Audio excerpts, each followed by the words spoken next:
Hello friends, welcome back. मैं दीपक सिंह स्वागत करता हूं डीप मैथमेटिक्स क्लासेस में। दोस्तों, एक्सरसाइज 8.2 का क्वेश्चन नंबर 3 फुल सॉल्यूशन। आइए देखते हैं इसका कॉन्सेप्ट।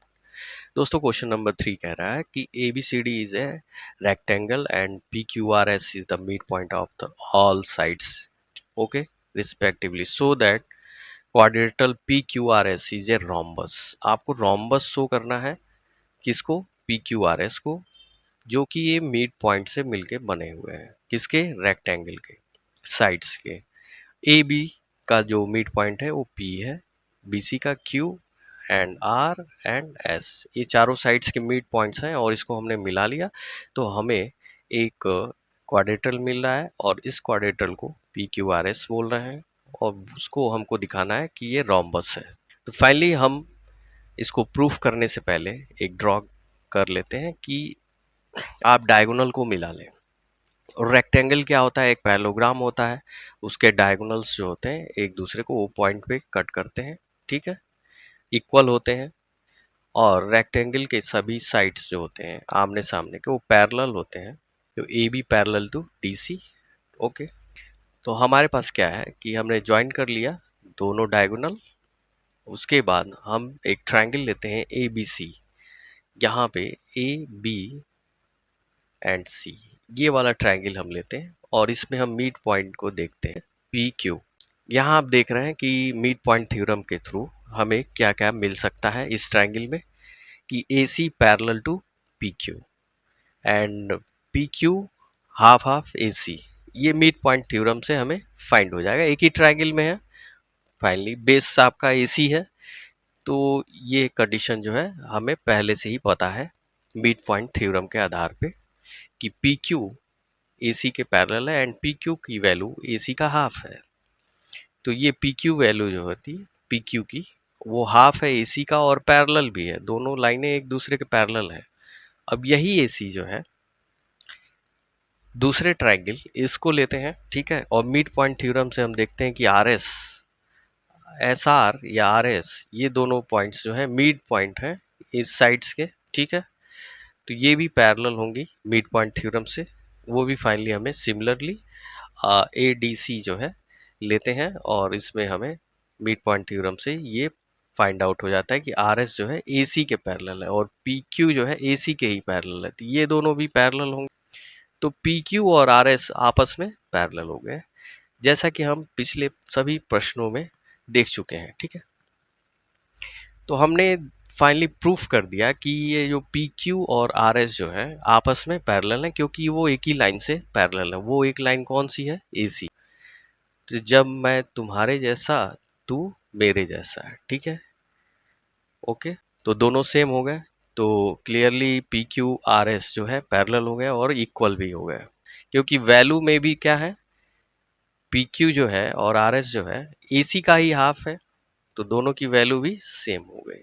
ठीक है, समझ में आ रही बात? ओके। तो हमें quadrilateral P Q R S में मिल गया कि आर एस पी क्यू के पैरेलल है और इक्वल है, तो इसका मतलब ये हुआ कि ये क्या हो गया? पैरेललोग्राम हो गया, ठीक है। यही तो पैरेललोग्राम की खूबी है कि अपोजिट साइड्स इक्वल और पैरेलल होते हैं। पी क्यू आर एस हमने पैरेललोग्राम सिद्ध कर दिया। अभी हम क्या करते हैं, दो साइड्स और हैं, इसको भी एस पी, ये वाली लाइन और आर क्यू, ये दोनों लाइन जो है अगर हम इक्वल और पैरेलल प्रूफ कर देते हैं तो चारों लाइनें क्या हो जाएंगी? इक्वल हो जाएंगी। समझ में आ रही बात? और पैरेलल भी हो जाएगी। तो पैरेललोग्राम तो सिद्ध कर दिया, अब इक्वल प्रूफ करना बाकी है। सिमिलरली हम फिर से लेते हैं एक triangle A D B, A D P, और इसमें भी हमें एस और पी जो है मिड पॉइंट है इस साइड का। तो यहाँ पे हम मिड पॉइंट थ्योरम से एस पी को डी बी के पैरेलल और हाफ दिखा देंगे, ठीक है। ये हमारा एस पी जो है डी बी के पैरेलल हो जाएगा और हाफ हो जाएगा मिड पॉइंट थ्योरम के आधार पे। नेक्स्ट हम ट्रायंगल लेते हैं बी सी डी, ये वाला सी, ये point B C and D, इस ट्रायंगल को लेते हैं, ठीक। और इसमें भी हम देखते हैं कि आर क्यू डी बी के पैरेलल और इक्वल है, क्योंकि आर और क्यू मिड पॉइंट है, ठीक। तो क्यू आर डीवी के पैरेलल है। एंड क्यू आर की वैल्यू डीवी का हाफ है, डीवी का हाफ एसपी भी है, तो ये इक्वल हो जाएगा, एसपी पैरेलल है डीवी के ही, और क्यू आर भी डीवी के पैरेलल है, तो ये पैरेलल भी हो जाएगा। तो इन चारों साइड्स के बारे में हमें पता चल गया, और पी क्यू आर और एस की बातें पैरेललोग्राम हमने सिद्ध कर दिया था, और उनमें चारों ये जो है आपस में आमने सामने पैरेलल भी हैं और इक्वल भी हैं। ये और ये इक्वल हैं, ये और ये इक्वल हैं, तो क्या ये दोनों इक्वल होंगे? एस पी और एस आर होंगे, क्योंकि आपके दोनों डायगोनल्स क्या हैं? इक्वल हैं। ए सी डी बी के इक्वल है, क्योंकि रेक्टेंगल ऑलरेडी गिवन है। जब डी बी और ए सी इक्वल हैं, तो पी क्यू हाफ है ए सी का, तो यही पी क्यू डी बी का भी हाफ होगा। समझ में आ रही बात? दोनों की वैल्यू सेम है डायगोनल की, तो उस आधार पे हम कहेंगे कि चारों की वैल्यू, जो चारों साइड्स हैं पी क्यू आर एस, ये P Q Q R R S and S P, ये चार साइड्स हैं, इक्वल भी होंगे। तो हम चारों के आधार, पांचों के आधार पे जो 5 इक्वेशन हमने बनाए हैं, उसके बेस पे हम कह सकते हैं कि भाई साहब P Q Q R S R and P S, ये चारों साइड्स क्या हैं? इक्वल होंगे। तो रोम्बस होगा ऑब्वियसली, क्योंकि पैरेललोग्राम हमने पहले ही सिद्ध कर दिया था। क्योंकि रोम्बस की खूबी क्या है? उनके चारों साइड्स क्या होते हैं?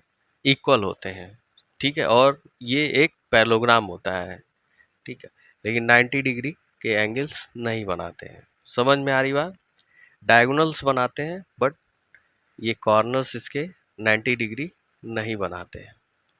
उम्मीद करता हूँ दोस्तों आपको समझ में आ गया होगा, तो प्लीज़ लाइक और सब्सक्राइब जरूर कर लें, और दोस्तों को शेयर भी करें, सब्सक्राइब जरूर करें, थोड़ा सा मुझे आगे बढ़ने का मौका दें। Thank you very much for watching deep mathematics classes.